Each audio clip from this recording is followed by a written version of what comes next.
Salam Aleichem. Saudara-saudara, kita semua pada saat ini bersyukur karena berkat Tuhan yang luar biasa dalam kehidupan kita. Di tengah keterbatasan yang ada, saya yakin dan kita semua percaya bahwa kasih Kristus tidak terbatas untuk kita.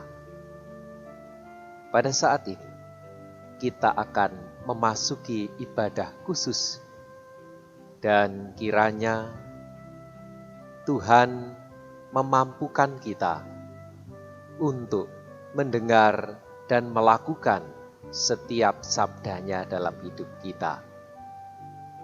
Kiranya Tuhan senantiasa menaungi dan memberkati saudara kini hingga selamanya. Selamat beribadah dan Shalom Aleichem.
Pujilah Tuhan Sang Raja yang Maha Mulia. Segenap hati dan jiwaku, pujilah Dia. Datang berkaum, berilah musikmu bergaung, angkatlah puji-pujian. Jemaat yang terkasih dalam nama Tuhan Yesus Kristus, ibadah ini kita awali dengan pengakuan yang demikian. Pertolongan kita adalah di dalam nama Tuhan yang menciptakan langit dan bumi. Amin, amin, amin. Kasih karunia, rahmat dan damai sejahtera dari Allah Bapa dan dari Tuhan Yesus Kristus dalam persekutuan Roh Kudus beserta saudara sekalian. Dan menyertai saudara juga. Saudara-saudara, hari ini gereja merayakan peristiwa penampakan atau manifestasi Yesus di tengah dunia ini, atau lebih dikenal dengan Hari Raya Epifani. Keteladanan dan semangat dari para Majusi Timur yang menghadapi tantangan dengan memilih untuk tetap menempuh perjalanan jauh, sehingga mereka dapat menyembah dan berbakti kepada Sang Raja Yesus Kristus. Dari timur jauh benar.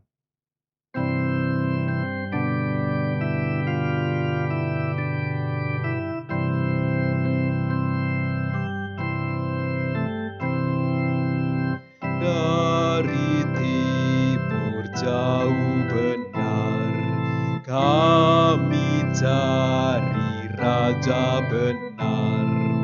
Lewat gurun naik turun, dituntun bintangnya. Oh bintang pandu yang cerah, bintang Raja mulia, Jalan kami Kau sinari, langkah kami tuntunlah. Mari kita masuk dalam doa pengakuan dosa di hadapan Allah. Kita mengingat-ingat setiap kekurangan dan dosa yang telah kita lakukan. Ya Allah, ampuni kesalahan kami sebagai gereja-Mu di tengah dunia ini. Kami seringkali kurang maksimal dalam melakukan pelayanan. Kami pun lebih sering melayani ke dalam dan kurang maksimal untuk melayani ke lingkungan sekitar kami. Kami juga mengakui bahwa sebagai gereja-Mu, kami sering dipenuhi kekhawatiran atas perubahan dan tantangan yang ada dan menjadi sulit untuk melangkah. Padahal semestinya kami berubah menjadi lebih yakin dan percaya kepada-Mu, ya Allah. Kami juga sadar bahwa kami sebagai umat-Mu sampai dengan saat ini masih sering menciptakan konflik di tengah persekutuan kami. Padahal kami seharusnya bertindak membawa damai sejahtera. Ampuni kesalahan kami, ya Allah. Bimbinglah kami, ya Roh Kudus, agar kami terus berupaya menjaga persekutuan ini, juga meneladan Yesus Kristus ketika Ia berkarya di tengah dunia. Inilah doa permohonan pengampunan dosa kami. Ampunilah kami, ya Allah Bapa. Amin. Mampirlah dengar doaku.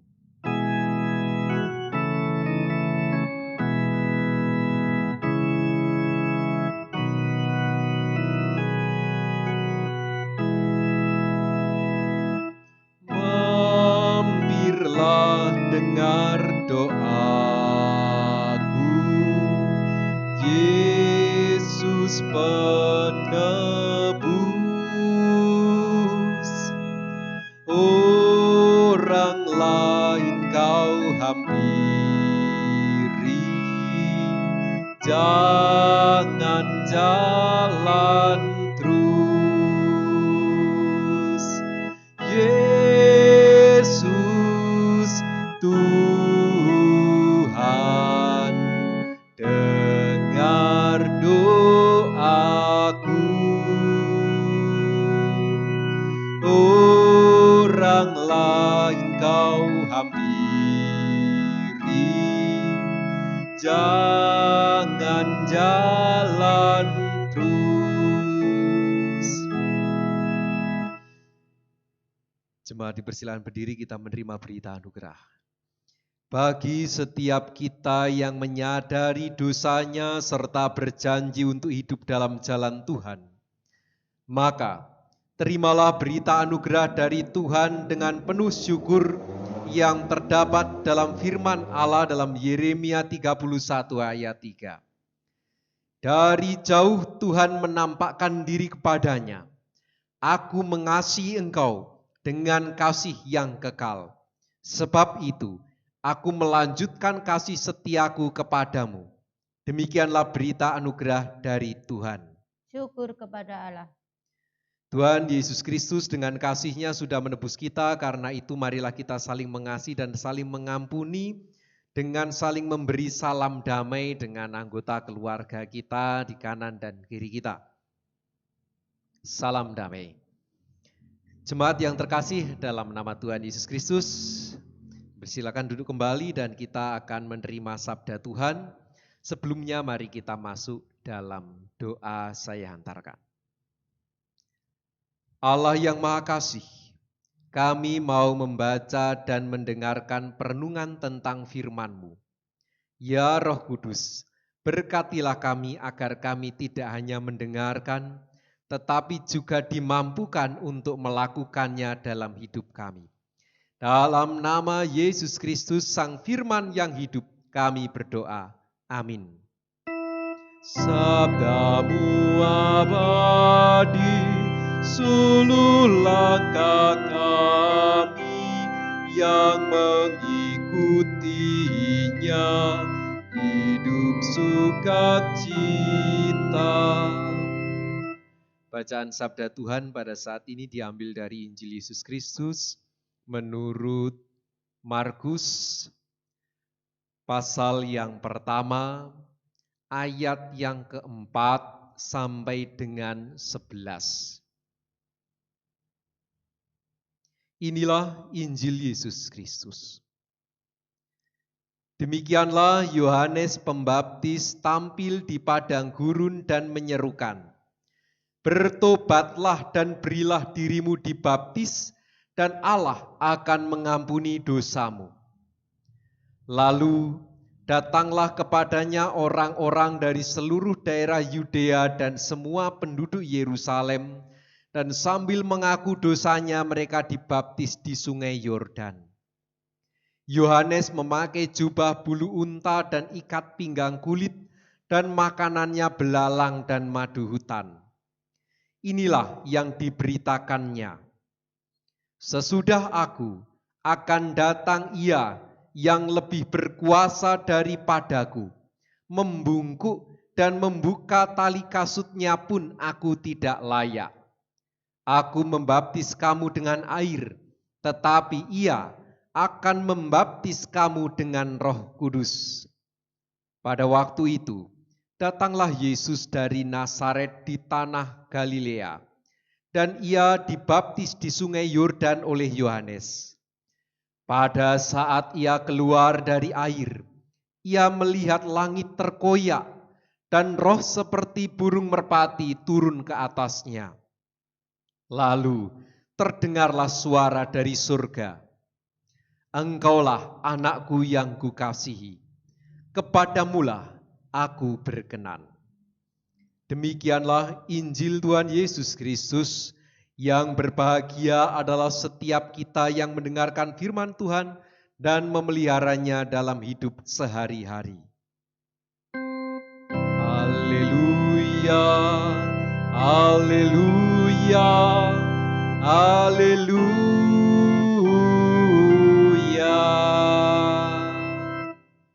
Shalom Aleichem, saudara-saudara.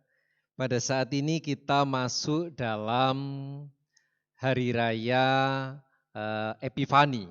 Sebenarnya Epifani jatuh pada hari yang kemarin, yaitu tanggal 6 dan 7 Januari. Dan kita pada saat ini masuk pada hari Minggu untuk memperingati dua hal.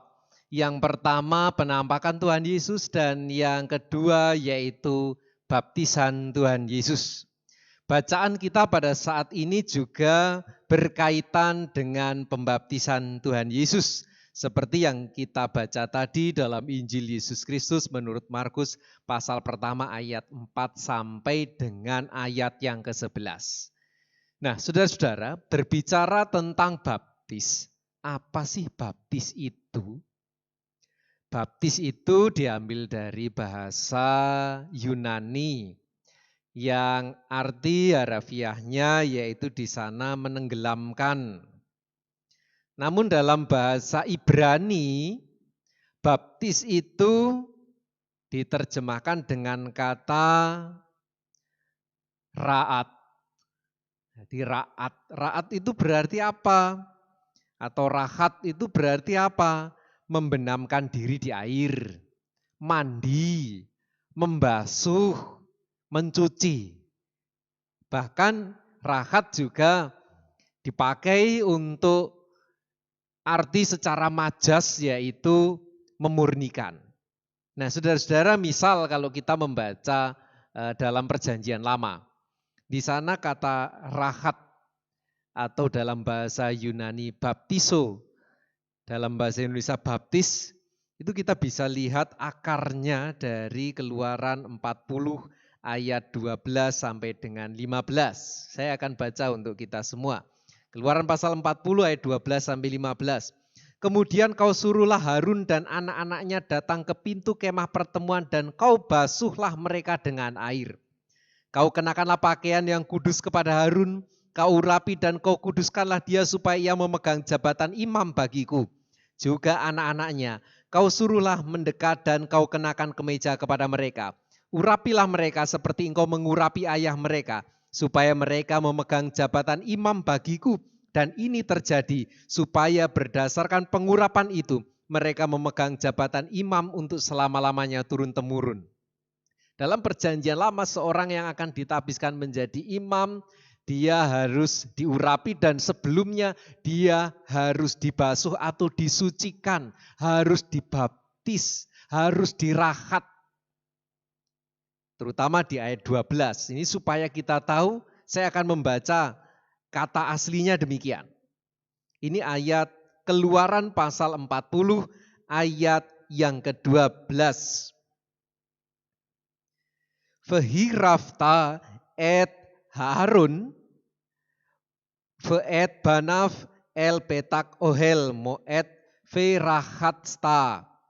Ya, verahatsta utam bamayim. Verahatsta itu diambil dari kata rahat.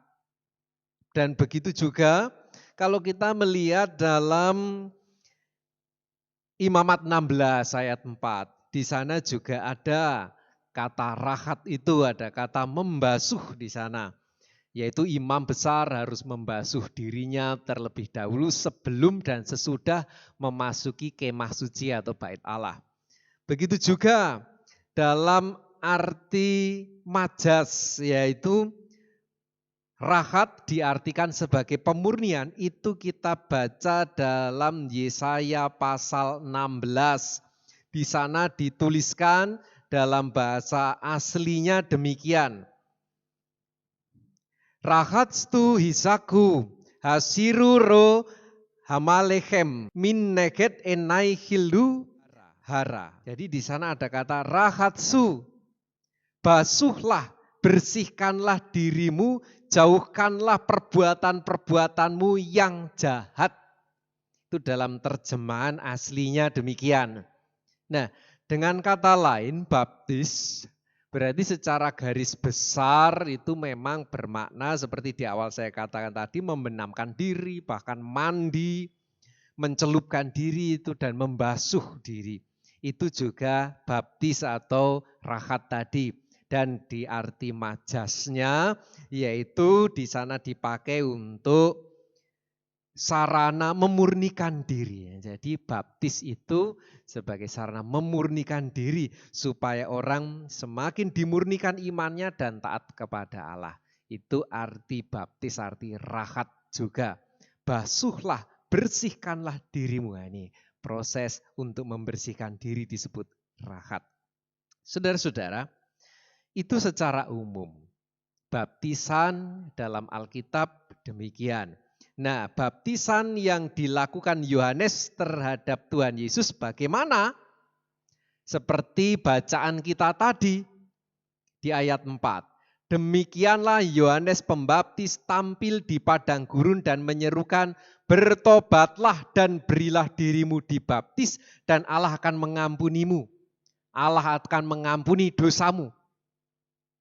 Dalam konteks ini, Yohanes sebenarnya memberitakan apa yang diberitakan sebelumnya, yaitu berdasarkan kitab Nabi Yesaya.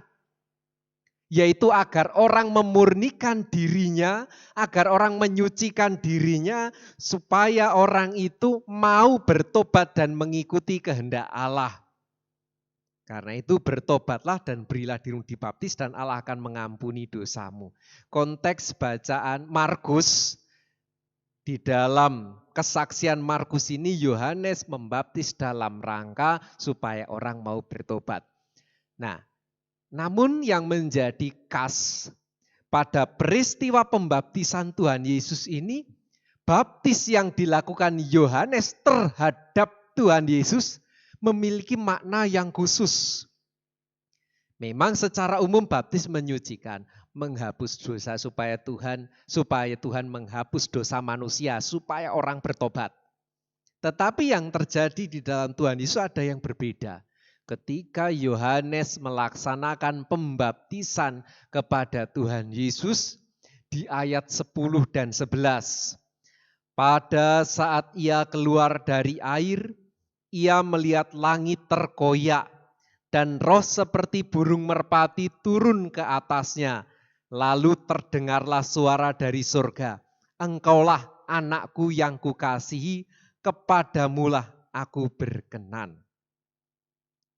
Ini yang menjadikan baptisan Yohanes kepada Tuhan Yesus itu berbeda. Bahwa Roh Allah turun dari langit dan menyatakan bahwa Yesus adalah anak Allah. Dan hal ini dipahami orang-orang pada saat itu bukan berarti Allah punya istri kemudian punya anak. Tidak, bukan itu.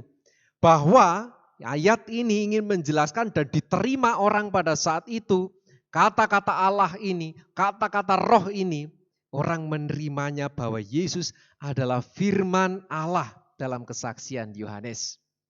Bahkan dalam Injil Yesus Kristus, menurut Yohanes, kita juga bisa melihat bagaimana Yohanes bersaksi di dalam Injil Yohanes pasal pertama ayat 32 sampai 34. Dan Yohanes memberi kesaksian katanya, aku telah melihat Roh turun dari langit seperti merpati dan tinggal di atasnya. Dan aku pun tidak mengenalnya sebelum Roh itu turun. Tetapi Dia yang mengutus aku yang membaptis dengan air telah berfirman kepadaku, jikalau engkau melihat Roh itu turun ke atas seseorang dan tinggal di atasnya, dialah itu yang akan membaptis dengan Roh Kudus. Dan aku telah melihatnya dan memberi kesaksian, Ia inilah anak Allah. Jadi di sini kesaksian ini jelas ingin menandaskan bahwa Yesus adalah dari Allah sendiri. Saudara-saudara yang terkasih dalam nama Tuhan Yesus, hal ini juga ditekankan di dalam Ibrani pasal yang pertama ayat pertama sampai 4. Saya akan bacakan untuk kita semua. Kata-kata inilah anakku yang kukasihi, kepadanya aku berkenan. Dan orang mendengar suara itu, orang bisa merasakan bahwa Yesus itulah dari Allah. Ini kesaksian Ibrani. Setelah pada zaman dahulu Allah berulang kali dalam berbagai cara berbicara kepada nenek moyang kita dengan perantaraan nabi, maka pada zaman akhir ini Ia telah berbicara kepada kita dengan perantaraan anaknya yang telah Ia tetapkan sebagai yang berhak menerima segala yang ada. Oleh Dia, Allah telah menjadikan alam semesta. Ia adalah cahaya kemuliaan Allah dan gambar wujud Allah dan menopang segala yang ada dengan firman-Nya yang penuh kekuasaan. Dan setelah Ia selesai mengadakan penyucian dosa, Ia duduk di sebelah kanan yang maha besar di tempat yang tinggi. Jauh lebih tinggi daripada malaikat-malaikat. Sama seperti nama yang dikaruniakan kepadanya jauh lebih tinggi, indah. Jauh lebih indah daripada nama mereka. Jadi ini kesaksian orang-orang pada zaman itu. Kesaksian rasul-rasul ketika mendengar suara dari surga yang mengatakan, engkaulah anakku yang kukasihi, kepadamulah aku berkenan. Nah, saudara-saudara yang terkasih, di dalam Alkitab, baptis itu ada 3 unsurnya. Baptis itu ada 3 unsurnya. Yang pertama yaitu baptis air. Baptis air yaitu yang dilakukan Yohanes kepada orang-orang di Sungai Yordan. Baptisan Yohanes ini adalah cikal bakal baptisan yang ada di gereja-gereja kita. Yaitu agar orang mau bertobat dan mau mengikut Kristus. Baptisan air ini bisa disaksikan banyak orang. Dan dilakukan di hadapan orang banyak memang. Saudara-saudara, baptisan yang ada di dalam konteks Alkitab memang dilakukan dengan unsur air. Walaupun pelaksanaannya sekarang orang tidak harus lagi masuk dan mandi di Sungai Yordan. Kadangkala ada yang dipermandikan, diselamkan di kolam di dekat gereja juga ada. Ada dengan cara yang dipercikkan saja. Kalau di gereja kita dengan percikan. Namun yang paling penting adalah format kata-kata pelayan itu haruslah didasarkan pada Matius 28, pasal 28, ayat yang ke-19. Karena itu pergilah jadikan semua bangsa murid dan baptislah mereka dalam nama Bapa dan Anak dan Roh Kudus. Selain ini, selain format ini, baptis itu tidak sah. Nah, saudara-saudara, ini yang pertama. Jadi unsur dasarnya adalah air. Caranya saat ini bisa bermacam-macam.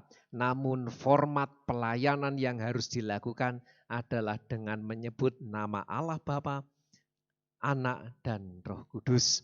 Nah, yang kedua, baptisan roh. Kita bisa melihat di dalam kesaksian Injil Yesus Kristus menurut Markus pasal pertama ayat 8. Aku membaptis kamu dengan air, tetapi ia akan membaptis kamu dengan Roh Kudus. Begitu juga yang menjadi kesaksian di dalam Injil Yesus Kristus menurut Matius pasal yang ketiga ayat 11. Ini sama, berpadanan. Aku membaptis kamu dengan air sebagai tanda pertobatan. Tetapi ia yang datang kemudian daripadaku lebih berkuasa daripadaku dan aku tidak layak melepaskan kasutnya. Ia akan membaptis kamu dengan Roh Kudus dan dengan api. Kita bahas dulu kalau tadi yang pertama air, yang sekarang Roh Kudus. Nah, baptisan Roh Kudus atau baptisan roh itu hanya akan dan hanya bisa dilayankan oleh Tuhan Yesus sendiri.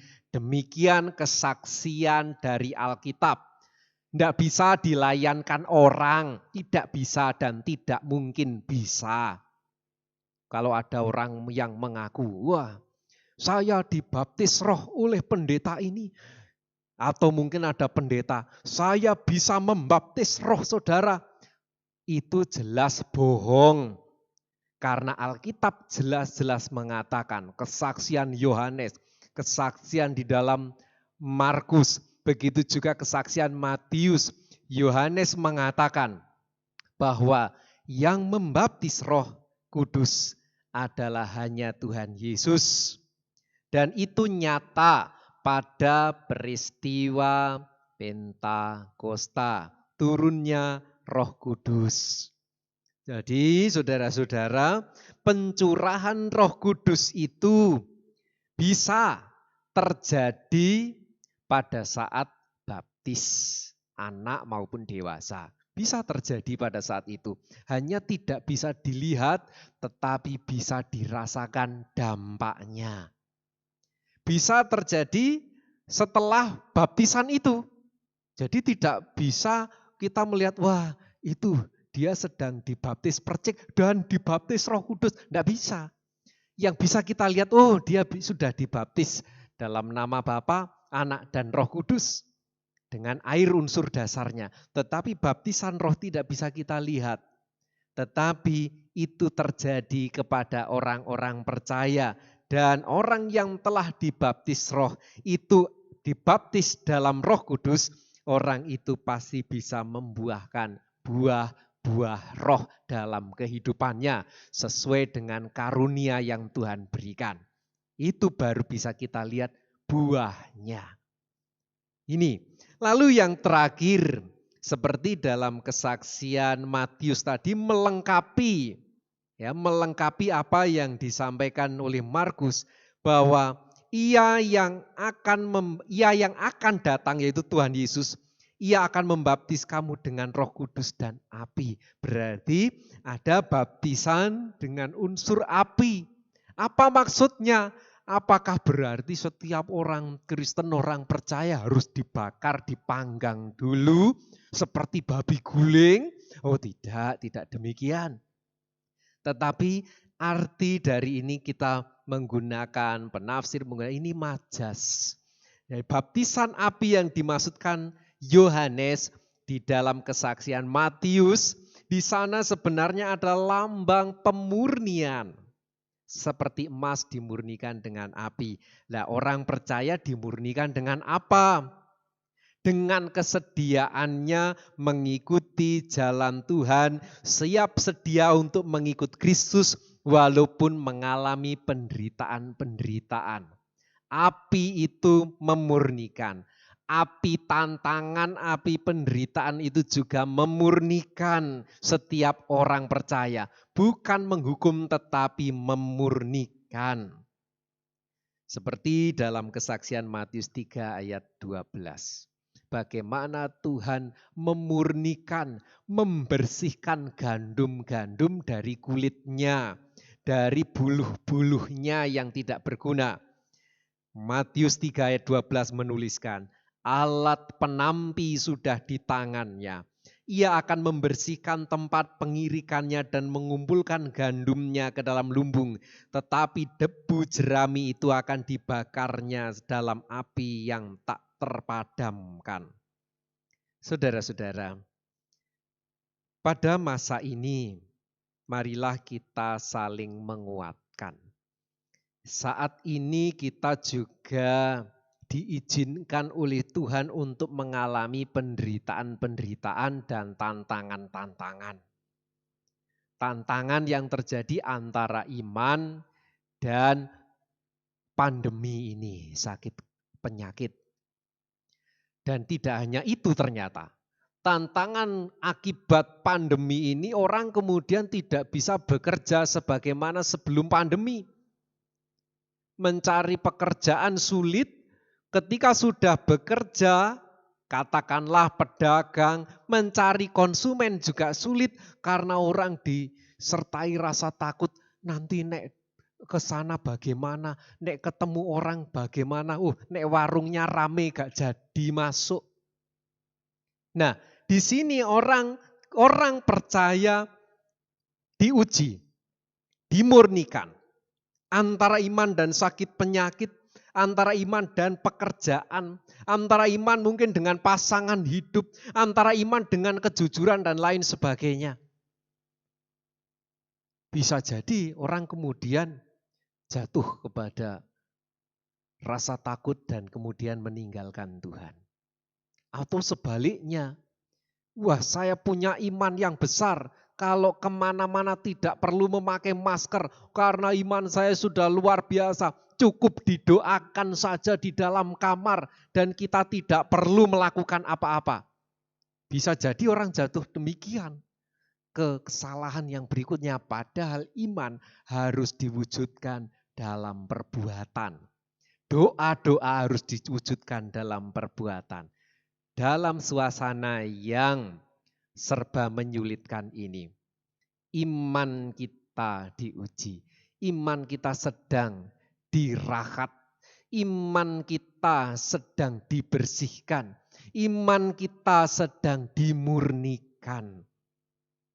Marilah pada masa suasana Epifania ini, dalam peringatan Epifani dan hari pembaptisan Tuhan Yesus ini, mari kita diajak untuk melihat kembali panggilan baptisan kita ketika kita menyatakan mengikut Kristus.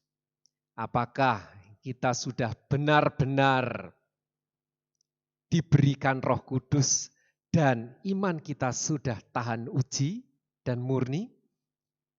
Semoga melalui tantangan-tantangan yang ada pada saat ini, kita tetap bersukacita dan bersyukur bahwa Tuhan menguatkan kita dan menjaga kita dengan segala keadaan kita. Tuhan memampukan dan memberkati saudara dan saya. Amin. Kita masuk dalam saat teduh. Allah Bapa kami yang bertahta dalam kerajaan surga, yang berkarya dalam Kristus Yesus dan beri kami kekuatan dalam Roh Kudus. Kami bersyukur Tuhan, Engkau telah mengingatkan kami, pentingnya kami mengingat akan baptisan kami, pentingnya kami mengingat akan Roh Kudus yang telah Engkau curahkan kepada kami, pentingnya kami mengingat bahwa di sepanjang hidup kami Engkau senantiasa memurnikan kami dengan segala tantangan yang ada. Kami mohon Tuhan, berkatilah dan mampukanlah kami menjadi pengikut-pengikut-Mu yang setia. Dalam nama Tuhan Yesus Kristus kami mohon pimpinan, haleluya. Amin. Jemaat dipersilakan bangkit berdiri.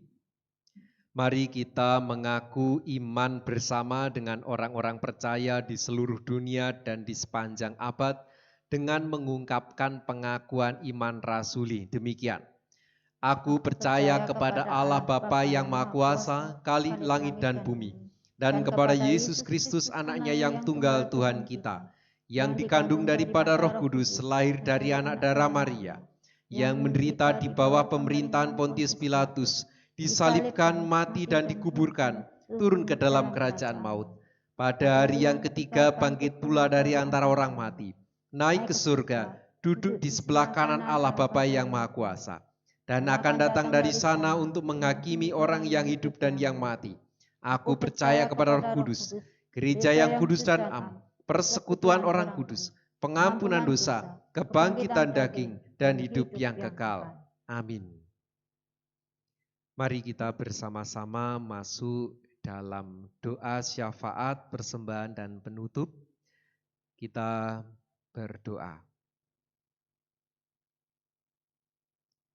Allah Bapa kami di surga, dalam rangka hidup bersama dalam keberagaman di Indonesia, mampukan kami sebagai gereja-Mu untuk menghadapi tantangan masa kini, untuk terus menjadi berkat, sehingga kami dapat terus memuliakan nama-Mu.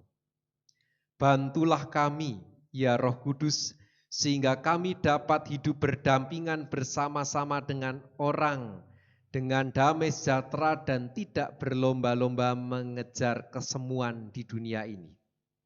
Kiranya kami memilih sesuai dengan kehendak-Mu, sekalipun tantangan yang kami hadapi membuat kami merasa tidak ada jalan keluar. Bimbinglah kami untuk terus meneladan Tuhan Yesus Kristus, Sang Firman yang hidup. Kami mohon. Dengarkan dan kabulkanlah doa kami ya Tuhan. Ya Bapa, di tengah kondisi pada saat ini, dengan segala bentuk perubahan sesuai kebutuhan, kiranya gereja-Mu yang pada saat ini merayakan hari raya penampakan Kristus, terus dimampukan hadir dengan penuh kasih dan memancarkan terang-Mu, sehingga banyak orang melihat terang itu. Mampukan kami juga untuk menjadi tanda kehadiran keselamatan yang nyata bagi dunia. Kami mohon. Dengarkan dan kabulkanlah doa kami ya Tuhan. Ya Bapa, pada saat ini kami juga berdoa untuk pelayanan yang ada di gereja-Mu. Kiranya berkatilah pelayanan-pelayanan yang penuh keterbatasan ini. Termasuk kami berdoa untuk keluarga-keluarga yang memiliki kesadaran untuk berdoa dan beribadah di rumah. Berkatilah Tuhan, pimpinlah Tuhan, sehingga saudara-saudara kami senantiasa diberkati. Begitu juga kami berdoa untuk setiap warga yang bergereja di gedung gereja. Kami mohon Tuhan berkatilah juga. Kami berdoa untuk saudara-saudara kami yang sakit dan dalam keterbatasan. Kiranya Engkau berikan pemulihan. Tuhan, pada saat ini kami juga menyerahkan persembahan ke dalam tangan-Mu. Berkatilah dan sucikanlah, sehingga persembahan ini dapat berguna bagi pelayanan yang ada di gereja-Mu. Begitu juga kami mempersembahkan hidup kami sebagai persembahan yang hidup dan berkenan di hadapan-Mu. Tuhan, pada saat ini kami juga akan pulang melakukan aktivitas kami hari lepas hari. Kami mohon Tuhan berkatilah dan mampukan kami menjadi saksi-Mu di tengah dunia. Kami mohon. Dengarkan dan kabulkanlah doa kami ya Tuhan. Kami berdoa dalam nama Yesus Kristus Putra-Mu yang mengajar kami berdoa Bapa kami.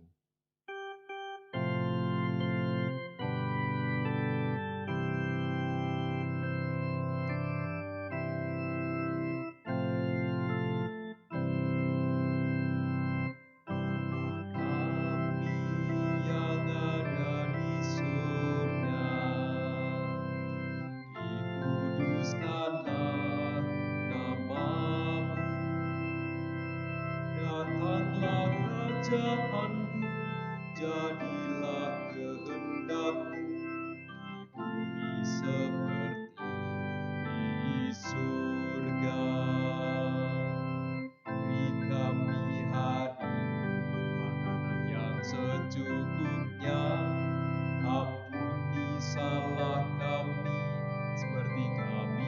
ampuni yang bersalah pada kami. Jangan bawa kami dalam pencobaan, lepaskan kami dari yang jahat.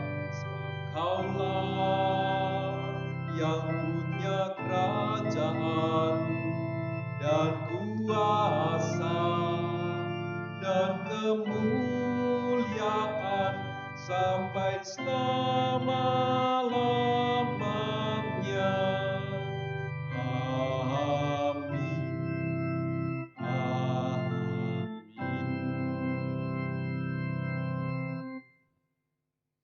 Jemaat dipersilakan untuk bangkit berdiri.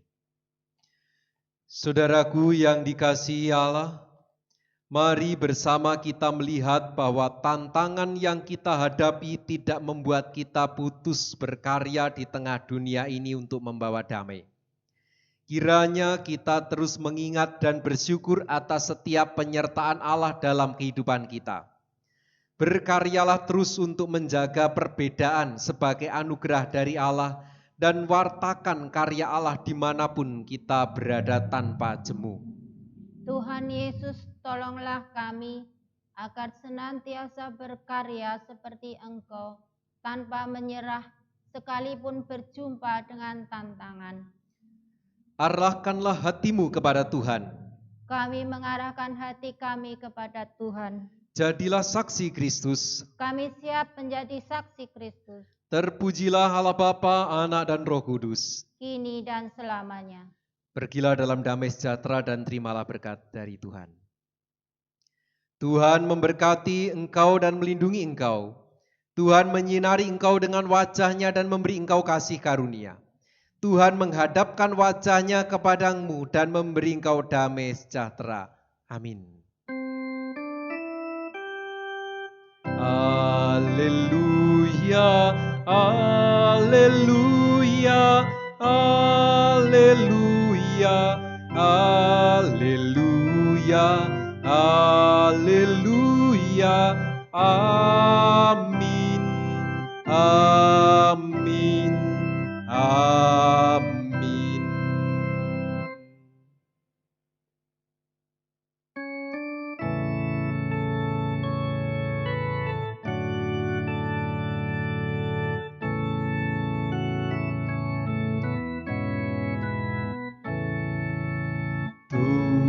Tuhan Allah beserta engkau sampai bertemu kembali.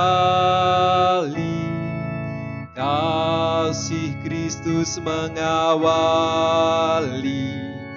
Tuhan Allah beserta engkau sampai bertemu. Sampai lagi kita bertemu. Sampai bertemu. Tuhan Allah beserta engkau.